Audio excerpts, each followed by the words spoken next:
할렐루야. 하나님의 사랑과 은총이 넘치시기를 축원합니다. 오늘 4월 24일 월요일 날 아침에 이제 하나님의 도우심으로 또 새로운 한 주간이 출발됩니다. 이 한 주간 동안 하나님의 은총 가운데서 승리하시며 모든 일에 부족함이 없는 은혜가 넘치시기를 축원합니다.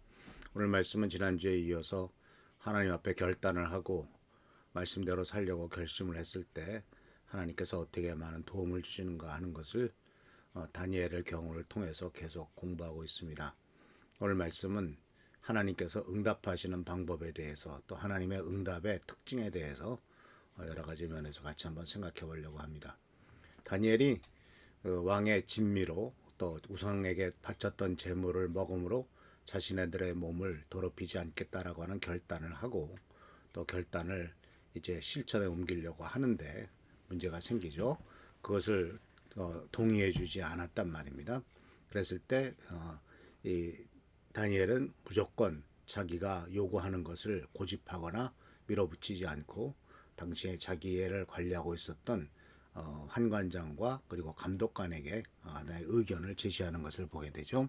바로 열흘 동안 시험을 해보아 가지고 왕의 진미를 먹는 젊은이들의 얼굴빛과 그리고 우리의 얼굴빛을 비교해 보라라고 하는 것을 이렇게 이제 제안을 했고 그 제안에 대해서 감독관은 기쁘게 생각해서 그것을 그대로 받아들인 것을 보게 됩니다.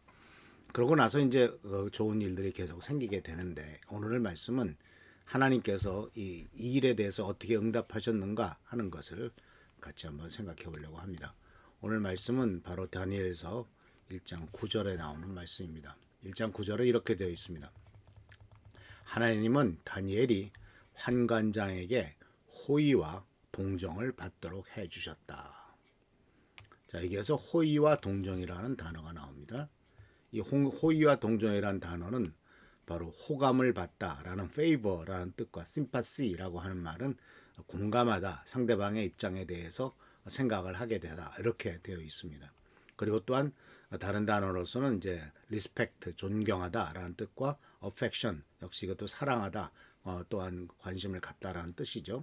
그래서 이 모습들을 보면서 이 성경에 나오는 하나님께서 역사하시는 방법은 호의를 갖도록 favor and respect. 근데 이 respect란 말 자체가 좀 의미가 있죠. 이 존중하다 뜻이고 존경하다는 뜻이거든요. 그러니까 환관장은 젊은이들이 자기들의 믿음을 지키겠다고 아주 강하게 담대하게 행동하는 것, 분명히 젊은이들이 어떤 자기의 뜻을 세우고 그 뜻을 이루기 위해서 노력하는 것을 보고 상당히 호의를 갖고 좋게 생각했다라는 사실이죠. 아마 일반적인 젊은이들 같으면 왕이 주는 거 뭐 없어서 못 먹지 하고 신나게 먹고 즐길 텐데 그들은 먹는 것보다도 자기들의 어떤 가치와 자기들의 생각을 앞세우고 그 뜻을 관철하려고 하는 젊은이들의 모습을 보고 이미 사회적인 지위나 또는 그 왕국에서 높은 자리에 있었던 이 사람들은 참 젊은이들이 참 좋은 생각을 하고 있구나. 또 그들은 참 우리들과는 다르구나. 다른 젊은이들과는 다르구나. 이런 것들을 보면서 바로 좋게 생각했다는 것이죠. 또 그뿐만 아니라 공감했다는 말, 심파시라는 단어를 썼는데 이 공감했다는 말은 왕의 음식보다도 그렇게 물과 채소를 통해서 건강을 유지하게 하겠다라고 하는 그들의 생각에 대해서 공감을 하는, 생각을 같이 하는 이와 같은 것을 볼 수가 있습니다. 그러니까 세상 사람들처럼 진미를 탐하지 않고 그리고 또한 오히려 채식을 통해서 건강을 유지하겠다라고 하는, 그러면서 말씀대로 살겠다라고 하는 이 모습에 대해서 동의를 하고 있었다, 그런 뜻이죠. 그런데 이렇게 이 하나님께서 하나님의 역사가 호의를 얻고 그리고 또한 동정을 받게 하셨는데 사실은 호의를 얻고 동정을 얻는 일은 굉장히 중요하죠.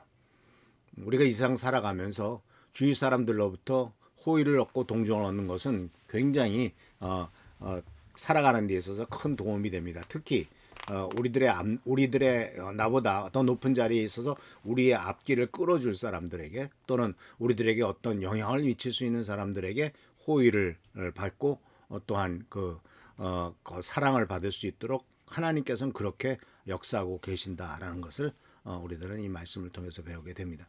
그런데 이 부분은 우리가 창세기 12장 3절을 생각하게 되는데 하나님께서 창세기 12장 3절에 이제 아브라함에게 주신 복이 나오잖아요. 그 아브라함에 주신 복에 대해서 하나님께서 아주 독특한 말씀을 하시죠. 이것이 바로 뭐냐면 너를 저주하는 자를 내가 저주하고 너를 축복하는 자를 내가 저를 축복하겠다. 그를 축복하겠다라는 말씀입니다. 그러니까 이 하나님의 백성들, 특히 아브라함의 후손들에 대해서 하나님께서 그 동일시하고 계신 것이죠. 너를 축복하는 것은 바로 나를 축복하는 거기 때문에 나도 그를 축복해 주겠다. 너를 저주하는 것은 하나님이 나를 저주하는 것이기 때문에 나도 그를 저주하겠다. 이렇게 하나님의 백성은 하나님과 동일시하는 엄청난 축복과 은혜가 있게 되고 그러면서 결국은 계속해서 이런 축복된 일들이 반복해서 나타나게 될 때 결국 세상 사람들은 바로 너를 통해서 다 복을 받게 될 것이다 라고 하는 이와 같은 놀라운 축복을 얘기하고 있지 않습니까? 그래서 우리는 여기서 이제 잠깐 하나님의 역사를 생각해 볼 수가 있는데 하나님께서 응답하시고 축복하시는 방법과 우리 인간들이 생각하고 축복하는 방법이 참 다르죠.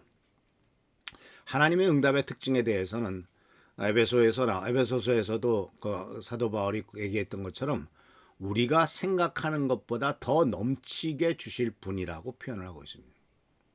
하나님은 우리가 요구하고 우리가 생각하는 것보다 훨씬 더 많은 것을 주시고 준비하시는 분이시다라는 것이죠. 그래서 하나님의 응답의 특징은요, 인간이 노력하는 것과의 결과와는 비교가 되지 않습니다. 어떤 목표를 놓고 열심히 노력해서 무슨 열매를 맺으려고 하는 것은 뭐 당연한 일이죠. 그런데 그런 일보다도 하나님께서 챙겨주시고 하나님께서 주시겠다고 마음을 먹으면 인간이 생각하는 것과는 상상할 수 없을 차원의 다른 차원의 축복과 은혜를 주신다라는 거예요. 그래서 하나님께서 주신다고 하는 말씀 속에서 반복해서 나오는 것은 차고 넘치도록 주시겠다라고 하는 말씀이죠. 그리고 또 주님께서는 너희가 필요한 것을 다 안다라고 이렇게 마태복음 6장에 말씀하셨지 않습니까? 이미 하나님께서는 우리가 무엇이 필요한 것을 다 알고 계시기 때문에 그 모든 필요한 것들을 다 챙겨주신다라는 거예요. 아시는 분이 다 알아서 챙겨주는 거죠. 마치 어린아이가 태어나기 전에 그 부모가 얘가 태어나면 뭐가 필요할 거야 해서 모든 것들을 다 준비해 놓듯이 말입니다. 하나하나 다 준비하죠. 철저하게. 태어나면서 어린아이가 갖고 나오는 것이 뭐가 있습니까? 아무것도 없잖아요. 그런데 그 생명이 태어났다는 것만 가지고도 부모는 기쁜 마음으로 돈을 들여서 모든 것을 다 준비하지 않습니까? 하나님이 우리를 보시는 마음도 마찬가지일 것이다 라는 거죠. 그래서 또 태어난 어린아이가 뭐 무슨 그 태어났다는 생명만 있지 뭐 걔가 무슨 우리들에게 뭘 베풀어 주는 것도 아니고 돈 벌어다 주는 것도 아니고 아무것도 아니잖아요. 그럼에도 불구하고 바로 이 부모는 모든 것을 다 준비해서 새로 태어난 어린아이를 기쁨으로 영접할 준비를 마치는 것을 보게 됩니다. 그거보다 1000배 만배가 하나님께서 우리들을 위해서 준비하시는 것이죠. 그래서 필요한 것들을 챙겨주셨습니다. 영적인 것, 육신적인 것, 정신적인 것 다 필요한 것들을 채워주세요. 사회적인 지위가 있으면 하나님께서 말씀하셨죠. 하나님이 높이시면 낮출 자가 없고 하나님이 낮추시면 높일 자가 없다고 말씀하셨고 또 하나님께서는 우리들에게 경제적인 축복까지 고린도후서 말씀에 예수 그리스도께서 부요하신 자로서 가난하게 되시면 그 당신이 가난해짐으로 말미암아 우리로 부요하게 하려 하심이다라고 말씀하셨고 또 요한복음 10장에서도 내가 온 것은 양으로 생명을 얻고 더 풍성한 생명을 얻게 하려 왔다라고 말씀하심으로써 하나님의 응답이 이렇게 풍성하다는 사실을 우리들에게 가르쳐주고 있지 않습니까? 그래서 하나님의 응답의 특징은 이와 같이 우리들이 생각하는 것과도 비교할 수 없을 만큼 엄청난 큰 축복으로 준다는 사실을 꼭 기억하시기를 바랍니다. 오직 하나님을 의지하고 말씀대로 살겠다라고 하는 결단을 하고 그것을 실행해 나가갈 때 하나님께서는 큰 축복과 은혜를 준다는 사실을 기억하시면서 이 은혜 속에서 승리하고 이 은총을 누리는 우리 귀한 미랄교회 성도들 되시길 축원합니다. 할렐루야 축복합니다. 기도하겠습니다. 금주간도 주님의 은총 가운데서 승리하는 하루, 복된 하루가 되기를 바랍니다. 간절히 간과 없고 나오니 우리의 삶의 모든 필요한 것들을 채워주시고 오직 주께만 영광 돌리고 주님만 의지하는 삶이 되도록 인도하시고 보살펴 주시옵소서. 오늘도 함께하여 주시고 보살펴 주시고 축복하시고 채워주시고 돌봐주시고 인도하시길 간절히 바라옵고 예수 그리스도의 이름으로 축복하며 간절히 기도하옵나이다. 아멘. 교회를 위해서 나라 민족을 위해서 하나님의 영광을 돌리는 그리고 또한 기도하는 우리 귀한 성도들 되시기를 축원합니다. 할렐루야 축복합니다.